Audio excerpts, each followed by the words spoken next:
శశి, మీరు పేరెంట్స్ని విడిగా పిలిచి మాట్లాడండి. Okay ma'am. పొద్దుటి నుంచి అడుగుతుంది సమాధానం చెప్పండి. I take it from here madam. ఒక్క నిమిషం సార్. Yes, madam, yes. అర్థమవుతుంది. మీరు నిశ్శబ్దంగా ఉండండి. ఈయన కదా మీ husband. Please, please, మీరు కూర్చోండి. మీరు calm గా కూర్చోండి మేడం. ప్లీజ్ మీరందరూ సైలెంట్ గా కూర్చోండి. Calm down, please calm down. We'll sort this out, okay? Please. Ma'am please మీరు రండి. నేను సీసీటీవీ ఫుటేజ్ చూడాలి.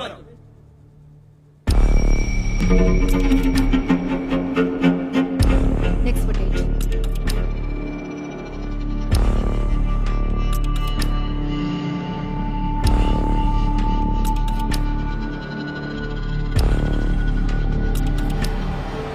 పేరెంట్స్ అందరినీ ఎంక్వైరీ చేశాం, కానీ రిజల్ట్